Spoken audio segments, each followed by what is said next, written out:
നടിയായി മലയാളികളുടെ മനസ്സിൽ ഇടം നേടിയ മീര നന്ദൻ കഴിഞ്ഞ കുറച്ച് വർഷങ്ങളായി അഭിനയ രംഗത്തു നിന്നും മാറി നിൽക്കുകയാണ്. നിലവിൽ റേഡിയോ ജോക്കിയായി ജോലി നോക്കുകയാണ് മീര.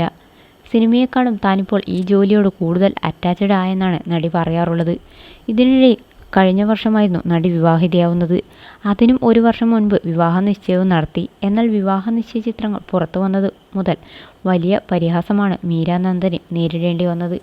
ഭർത്താവായി നടി കണ്ടെത്തിയ ആളുടെ സൗന്ദര്യത്തെ ചോദ്യം ചെയ്തുകൊണ്ടുള്ള അധിക്ഷേപങ്ങൾ ഇരുവർക്കും നേരിടേണ്ടി വന്നു. വിവാഹം കഴിഞ്ഞ് ഏകദേശം ഒരു വർഷമായിട്ടും ഇപ്പോഴും താരങ്ങൾക്ക് ഇത് തന്നെ നേരിടേണ്ടി വരുന്നു എന്നതാണ് ശ്രദ്ധേയമായ കാര്യം. അടുത്തിടെ ഇരുവരും ഒരുമിച്ച് കുടുംബത്തിലെ ഒരു വിവാഹത്തിൽ പങ്കെടുക്കാനായി എത്തിയിരുന്നു. കുടുംബാംഗങ്ങളൊക്കെ ഒരുമിച്ച ചടങ്ങിൽ നിന്നുള്ള ചിത്രങ്ങളും പുറത്തുവിട്ടു. അങ്ങനെ വിവാഹത്തിന് ശേഷം ഭർത്താവിനൊപ്പം സാരിയൊക്കെ ഉടുത്ത് അതീവ സുന്ദരിയായി നിൽക്കുന്ന ചില ഫോട്ടോസാണ് മീര വീണ്ടും പങ്കുവച്ചിരിക്കുന്നത്. സ്നേഹത്തിലും ചിരികളിലും ഒരുമിച്ച് ഒപ്പം ചില കുടുംബ ഓർമ്മകൾ എന്നാണ് നടി ക്യാപ്ഷനായി കൊടുത്തിരിക്കുന്നത്. സാരി ഉടുത്ത് മീരയെ കാണാൻ നല്ല ഭംഗിയുണ്ടെന്നും ശ്രീജുവിൻ്റെ ചിരി മറക്കാൻ പറ്റുന്നില്ല. രണ്ടാളും സന്തോഷത്തോടെ ജീവിക്കുന്നത് കാണുമ്പോൾ സന്തോഷമാണെന്നും തുടങ്ങിയ നിരവധി കമൻറ്റുകളാണ് വരുന്നത്. ഇതിനിടെ ചില വിമർശകരുമുണ്ട്. ഡിവോഴ്സ് വാർത്ത കേൾക്കാൻ വേണ്ടി കാത്തിരിക്കുകയാണെന്നാണ് ഒരാൾ കമൻ്റ് ഇട്ടിരിക്കുന്നത്.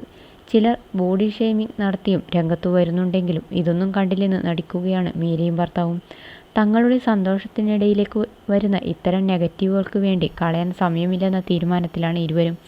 2023 സെപ്റ്റംബറിലായിരുന്നു മീര നന്ദനും ശ്രീജുവും തമ്മിൽ വിവാഹിതരാവുകയാണെന്ന കാര്യം പുറത്തുവരുന്നത്.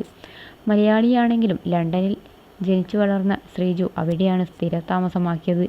അക്കൗണ്ടൻ്റായി ജോലി നോക്കുന്നതിനാൽ ശ്രീജു കൂടുതലും ലണ്ടനിലായിരിക്കും. മാട്രിമോണിയൽ വഴി അറേഞ്ച്ഡ് ആയിട്ടാണ് ശ്രീജുവും മീരയും തമ്മിലുള്ള വിവാഹം ഉറപ്പിക്കുന്നത്.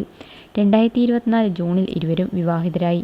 ബന്ധുക്കളുടെയും സുഹൃത്തുക്കളുടെയും സാന്നിധ്യത്തിൽ ഗുരുവായൂർ അമ്പലത്തിൽ വെച്ചായിരുന്നു താരവിവാഹം.